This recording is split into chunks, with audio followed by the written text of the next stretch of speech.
पिताजी तो चले गए, तो अब इस मकान का क्या करना है, इस पर बात कर लें। हाँ ठीक तो है। आप बताइए भैया, आपने क्या सोचा है?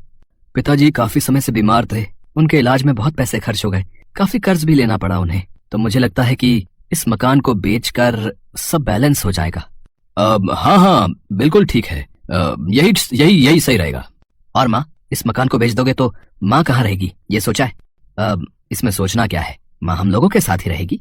अपने पति की बात सुनते ही दिनेश की पत्नी मालती ने उसे तुरंत कोहनी मारी और उसके कान में फुसफुसाते हुए बोली, सुनो जी, साफ कह देती हूँ, मुझसे अकेले नहीं हो पाएगा तुम्हारी माँ का सेवा पानी, तो जो बोलना सोच समझ कर बोलना। दिनेश, मुकेश और सूरज तीनों सगे भाई थे। दिनेश सबसे बड़ा था, उससे छोटा मुकेश और फिर सबसे छोटा भाई सूरज था। तीनों भाई शहर में अच्छी तरह सेटल थे और अपने काम में बहुत बिजी रहते थे। लेकिन जब बीमारी से लड़ते हुए इनके पिता का निधन हो गया, तब ये तीनों भाई कई सालों के बाद एक साथ अपनी पुश्तैनी छत के नीचे थे। पुश्तैनी मकान का क्या करना है ये तो तय हो चुका था, लेकिन अब सवाल इनकी माँ गायत्री का था, जो तीनों बेटों के होते हुए भी फिलहाल खुद को बेसहारा महसूस कर रही थी। लेकिन फिर भी उसने अपने बेटों के सामने हिम्मत बनाए रखी। तुम लोग चिंता मत करो, 13वीं निपटा कर जाओ, जाकर अपना अपना काम देखो। मैं यही गांव में ठीक हूँ। ये क्या कह रही हो माँ, तुम्हें यहाँ अकेला छोड़ दिया तो सारा गांव क्या कहेगा? नहीं नहीं भैया, कुछ तो सोचना होगा। माँ को आप अपने साथ ले जाइए ना, वैसे भी हम भाइयों में आप सबसे ज्यादा संपन्न हैं। अच्छा, वैसे तो तुम दोनों भाइयों को हर मामले में हमसे बराबरी करनी है, लेकिन अब जब माँ जी को रखने की बात आई तो हम ज्यादा संपन्न हो गए। देखो भाई, साफ साफ सुन लो, तीनों भाई हैं तो तीनों की बराबर जिम्मेदारी तय होगी। आप कहना क्या चाहती हैं भाभी, साफ साफ बोलिए ना। साफ बात यह है कि हम ही अकेले क्यों पीसे, अब तुम लोग भी तो कमाते ही हो। हफ्ते में 2-2 दिन माँ जी हम सबके यहाँ रहेंगी, वो भी बारी बारी।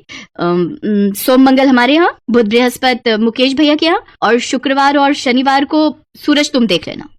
लेकिन मेरी तो अभी शादी भी नहीं हुई, तो मैं बस सूरज, तेरी भाभी ने जो कह दिया बस वही फाइनल है, यही सही रहेगा। माँ बारी बारी हम तीनों के पास रहेगी, इससे किसी पर ज्यादा बोझ भी नहीं पड़ेगा और सबको माँ के साथ रहने का मौका भी मिल जाएगा।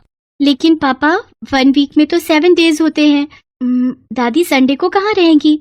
दिनेश की 8 साल की बेटी रिंकी की बात सुनकर वहाँ खड़े सभी लोग एक दूसरे का मुंह देखने लगे। असल में संडे के दिन सबकी छुट्टी होती थी और कोई भी उस दिन गायत्री को अपने साथ नहीं रखना चाहता था। मेरी तरफ मत देखिए आप लोग, मैं अमूमन संडे को घर पर नहीं रहता, तो मेरे लिए पॉसिबल ही नहीं है, मुझ पर तो 2 दिन ही भारी हैं। भैया मेरे लिए भी मुश्किल हो जाएगा, वो क्या है ना, रागिनी हर संडे अपने मायके जाती है, तो संडे को तो आपको ही मैनेज करना पड़ेगा। अरे ऐसे कैसे, हमें भी तो एक ही संडे मिलता है, कितने काम निकल आते हैं और फिर हमें घूमना फिरना नहीं होता क्या? गायत्री ये सब कुछ देख और सुन रही थी। यहाँ उसके बेटों के बीच उसका बंटवारा हो रहा था, वो भी बिना उसकी मर्जी पूछे हुए। लेकिन गायत्री का ध्यान फिलहाल इस बात पर था कि उसकी वजह से उसके बेटे परेशान हो रहे हैं। तुम लोग परेशान मत हो, मसला इतवार का ही है ना, ऐसा करना, इतवार को मुझे किसी मंदिर में छोड़ आया करना। हफ्ते में 1 दिन भजन कीर्तन भी तो होना चाहिए इस उम्र में। गायत्री की बात सुनते ही तीनों भाइयों के चेहरे खिल उठे। गायत्री ने उनकी मुसीबत पल भर में हल जो कर दी थी। तीनों भाई वापस शहर आ गए। यूं तो गायत्री भी उनके साथ ही थी, लेकिन बस किसी एक्स्ट्रा सामान की तरह। माँ जी, परसों तो आपको जाना ही है मुकेश के यहाँ, तो फिर अपना सामान खोलकर क्या करेंगे आप, फालतू में जगह घिरेगी। आप अपना सामान बैग में ही रहने दीजिए, और ये चारपाई मैंने यहाँ पर रखवा दी है, आप जब भी आएंगी तभी के तभी यहाँ बिछा दिया करेंगे इसे। बड़ी बहू मालती की बातों से साफ पता चल रहा था कि गायत्री उसके लिए एक बिन बुलाए मेहमान से बढ़कर कुछ नहीं है।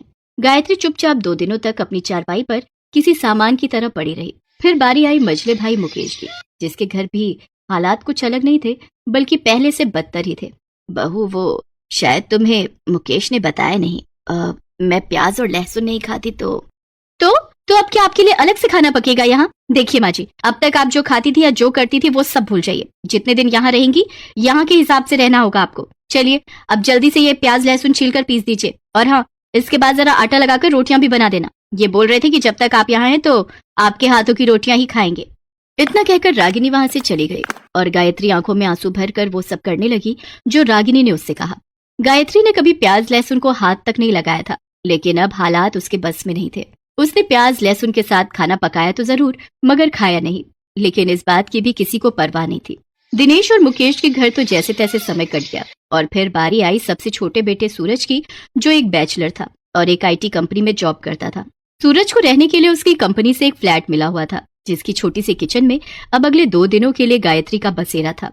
माँ, ये तुम्हारा बिस्तर है, सुबह उठकर यहीं अपने लिए जो पकाना है पका लेना, और यहाँ से बाहर निकलोगी तो वहाँ पर बाथरूम है, बेडरूम मैंने लॉक कर दिया है। बेटा तू ऐसे क्यों बोल रहा है? तू भी तो यहीं रहेगा ना मेरे साथ? नहीं माँ, मैं तो अभी निकल रहा हूँ। वो एक्चुअली वीकेंड है ना, तो कुछ दोस्तों के साथ मनाली जाने का प्लान बन गया है। मैं मंडे तक ही वापस आऊंगा। आप आराम से रहो यहाँ। संडे को तो वैसे भी आपको मंदिर ही जाना है ना। मैं आपके लिए कैब बुक कर दूंगा, वो आपको यहीं से ले जाएगी। हाँ माँ, जाते हुए फ्लैट की चाबी सामने वाले पड़ोसियों को दे जाना। ओके, तो अब मैं चलता हूँ, मुझे देर हो रही है। गायत्री सिर्फ एक जिम्मेदारी थी जिसे बड़े ही बेमन से उसके तीनों बेटों ने आपस में बांट लिया था। सूरज के फ्लैट में अकेली बैठी गायत्री पुरानी यादों में खो गई कि कैसे जब उसके तीनों बेटे छोटे थे तो उनकी हर छोटी बड़ी जरूरत और खुशियों का उसने और उसके पति ने ख्याल रखा था। तीनों बेटों की पढ़ाई के लिए गायत्री के पति ने अपनी पुश्तैनी जमीन बेच दी। गायत्री ने अपने सोने के जेवर तक गिरवी रखे, तब जाकर तीनों बेटे शहर में अपने पैर जमा सके। लेकिन अब वो तीनों इतने बड़े हो चुके थे कि अपनी जड़ें देख ही नहीं पा रहे थे। अपनी मर्जी तो वैसे भी गायत्री ने कभी जाहिर नहीं की थी और अब उसकी यही आदत सबकी सहूलियत बन गई थी। 2 दिनों तक गायत्री ने ना तो कुछ पकाया और ना ही खाया, और फिर तीसरे दिन वो जैसे ही मंदिर जाने के लिए निकली तभी अचानक, अरे गायत्री काकी, राम राम। आप यहाँ? ये मुकुल था जो गायत्री के गांव से ही था और यहाँ आकर शहर में बस गया था। वो गायत्री के तीनों बेटों जितना अमीर तो नहीं था, लेकिन व्यवहार में उनसे कहीं बेहतर था। मुकुल की माँ का देहांत उसके बचपन में ही हो गया था और तब गायत्री ने उसे बड़ा प्यार दिया था। इसके अलावा शहर आने के लिए गायत्री के पति ने भी उसकी मदद की थी।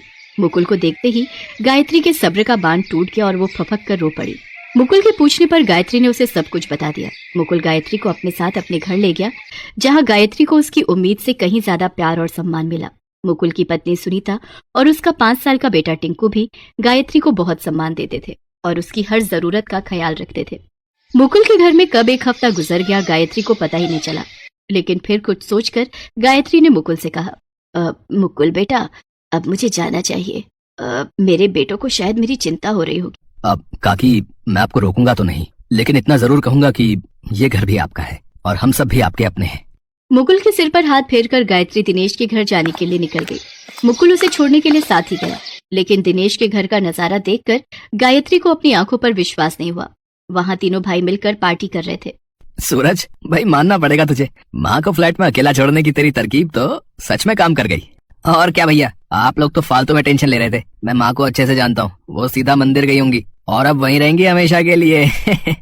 मुकेश, लेकिन भैया अपने गांव वाले मकान को बेचने के लिए माँ के साइन चाहिए होंगे, तब क्या करेंगे? करना क्या है, मंदिर जाएंगे और माँ के साइन ले आएंगे, और क्या। ये इतना भी आसान नहीं होगा दिनेश। मेरे पति के जाने के बाद वो मकान मेरा है और उसका क्या करना है अब वो मैं ही तय करूंगी। अरे माँ, तुम देखो, अरे माँ आ गई। उफ माँ, मैं कितना परेशान था तुम्हारे लिए। तुम मंदिर से मेरे यहाँ क्यों नहीं आई? बस करो, मैंने तुम लोगों की सारी बातें सुन ली हैं और अब तुम तीनों मेरी बातें कान खोल कर सुन लो। आज से ना मुझसे तुम लोगों का कोई रिश्ता है और ना ही गांव के मकान से तुम्हारा कोई वास्ता। तो पिताजी ने जो कर्ज लिया था उससे भी हमारा कोई मतलब नहीं होना चाहिए माँ, ठीक है? खुश रहो। इतना कहकर गायत्री ने मुकुल का हाथ पकड़ा और बड़े प्यार से बोली, चल बेटा, मुझे घर ले चल। गायत्री ने पहली बार किसी पर हक जताकर कुछ कहा था, क्योंकि अब उसमें सच्चाई को अपनाकर आगे बढ़ने की हिम्मत आ चुकी थी। अब ना तो वो किसी पर बोझ थी और ना ही कोई जिम्मेदारी जिसका बंटवारा करने की किसी को जरूरत पड़े।